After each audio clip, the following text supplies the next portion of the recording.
Good morning guys, good morning everyone. Nandito po ako sa Taiwan ngayon guys.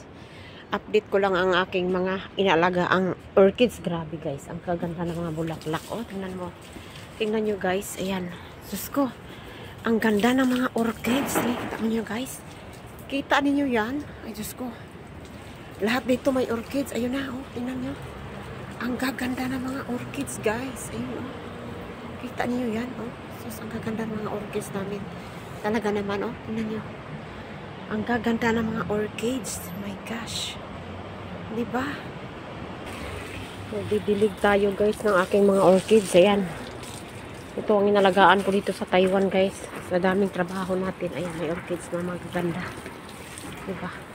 Yung mga regalo nilang orchids na galing kahit saan. Dito na nakadikit na sa ano. Sa cherry blossom na to. Cherry blossom to eh. Yung itong halaman na to. Sa winter lang to namulaklak guys. Itong buwan, itong taon na to hindi masyado namulaklak tong ano na to. Yung cherry blossom na yan. Daming orchids nyo guys. Nililinis pala ako dito mamaya guys. Ang daming linisan eh. Kailangan ko linisan bago umuwi mga amo. Tingnan mo. Daming ano. Ang daming bulaklak. Tingnan mo. Yung bulaklak ko. Ang ganda diba? Guys, talaga naman. Nandito talaga guys, basta alagaan. Maganda talaga. Andito pa, yung iba. Nandito pa sa taas. Oh, dami. Ayun, mga orchids sa taas ng bulaklak nandoon. Oh. Talagang ano, maganda talaga siya pag alagaan. Ako naman kasi nag-alaga ng taga-Maniho pag wala ako dito. Minsan walang bulaklak na nangyari. Ayun, oh. Ayun, wala ako.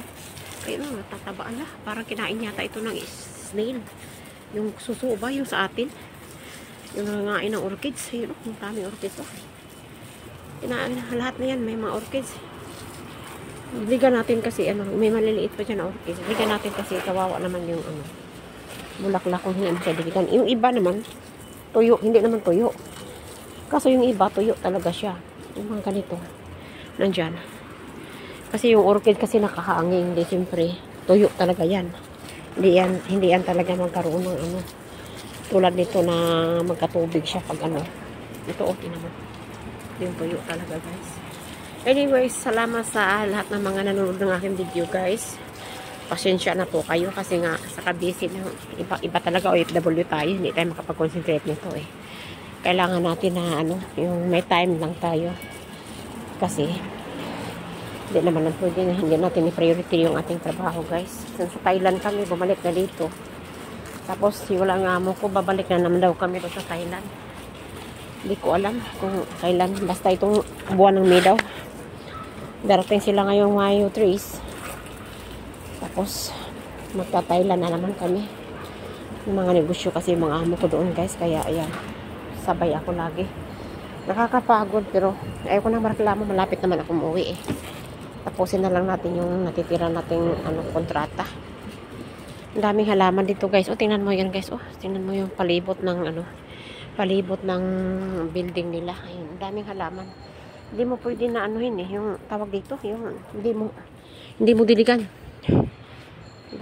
Natupi ang aking tubig. Ayaw gumana. Oh, Diyos ko Lord. Tingnan mo guys, ang daming halaman. Ay, ang gaganda ng mga orchids guys. Talaga naman. Diba? Ang daming halaman. Linisan ko ito mamaya kasi parang maraming mga ito ganito ba. Tanggalin natin yung mga damo. Natupi. Kasi itong driver talaga pag magtupi ito ng ano, ibang klase magtupi eh. Unahin yung sa ilalim. Yung mangyari dito. Ano. Tingnan mo guys, ang gaganda ng mga orchids, diba? Ayan. Pero alam mo guys, maganda nga siya. Parang ano nga siya eh. Parang reliever nga. Ano, ang ganda ng orchids guys. Diba? Wow. Diba? Ay, pero pag nasa Pilipinas ako guys, kasi balak na natin umuwi. Anyway, ano na, tatanim na tayo ng mga halaman. Yung pwede natin makain araw-araw. Kasi mahirap yung lahat na lang ng bagay, lahat ng kakailanganin mo araw-araw. Bilhin, magastos po yun. Kaya maigi na yung instead na magtanim din na ng halaman, pero selected na lang yun. Kasi, siyempre, anahan mo ng tubig eh. At saka lagyan mo ng panahon. Tanimin natin yung mga gulay, lahat ng gagamitin natin sa bahay. Ayun, ganun. Kasi pag ano, pag tawag dito, Tingnan mo, ang daming halaman dito. Hindi lang to guys, nasa kabila pa. Kaya lang, hindi naman pwede na hindi mo diligan ito. Kasi, ito sa amo natin. Mamamatay pati sa gamaniho, magagalit. Diligan muna natin kasi mamaya, sigurado itong mainit eh. Sigurado itong mainit. Ito, ganda yung bulaklak nito, maliliit na red. Ayun oh. Kaso lang, pinuputol ng amo ko yan, kaya hindi na mamulaklak. Kulit din ng amo ko. Ito maglilinis pa ko ng salamin guys pagkatapos nito. Dami kong gawin. Yung nga ang katulong talaga naman. Hindi talaga lang katulong. Pati halaman. Alagaan mo lahat. Yun oh, tingnan mo yan. Dami. Yun hanggang dulo. Sa kabila din ganun. Diba? Pero wala tayong reklamo basta may pagkain. Ako naman pag hindi wala akong makain na parang Pinoy pagkain, ay bibili ako ng pagkain ko eh. Kasi minsan naghahanap tayo ng pagkain natin, yung mga gulay natin na kasanayan, mga talong, yung mga ginisang talong, hindi naman nila paborito yan, hindi mo na makakain yan dito. Yung mga yung mga nilagang nilagyan ng kamatis, ng kamatis nilagan dito, loya lang. Nilagang baboy, loya lang talaga guys. Wala talagang, hindi talaga sa atin na ang sarap ng yung natin, yung laga tayo ng kahit ang lagaan natin, lagyan tayo ng tanglad, dito wala yan eh, loya lang. Kaya yung amoy ng karne maamoy mo pa. Yung iba talaga yung luto natin. Kasi nahanap-hanap natin kahit saan tayo. Diba? Kaya ako pag makauwi,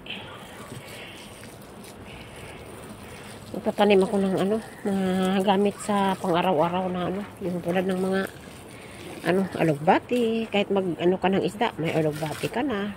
Diba? Hindi na ito maraming halaman. Paraan mo yan. Pwede naman mabintayan. Kaso lang, yan, mali. Gusto ko yung makain mo araw-araw. Yung talbos ng kamuti, alugbati. Diba? Yung ganyan. Kayang-kaya naman natin yan, guys. Kasi lumaki tayo sa hirap na, sobrang hirap ng buhay natin. Yung mga nadaanan namin maliit. Hindi naman na.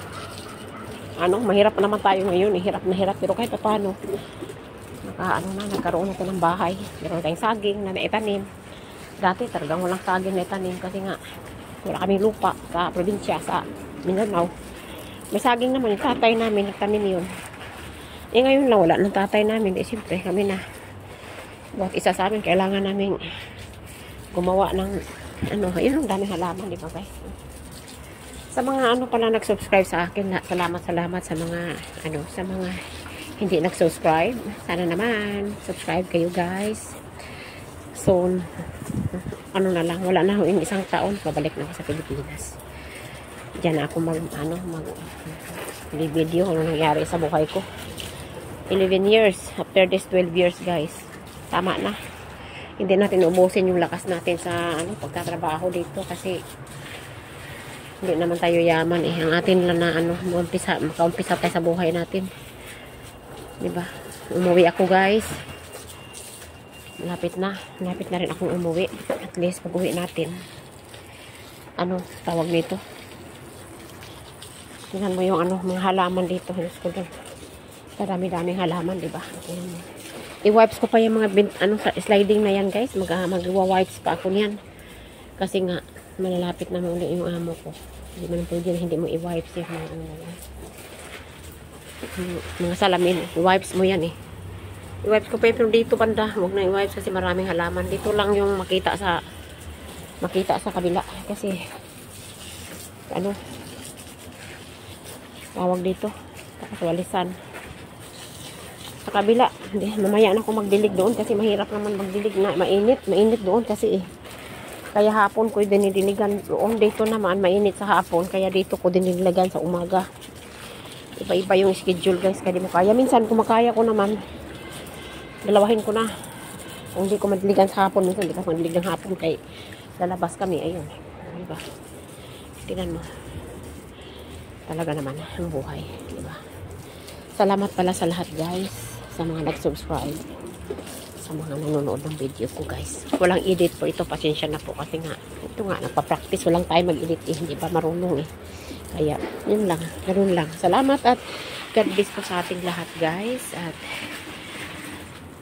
sana sa kalagayan tayong lahat guys. Salamat at God bless po.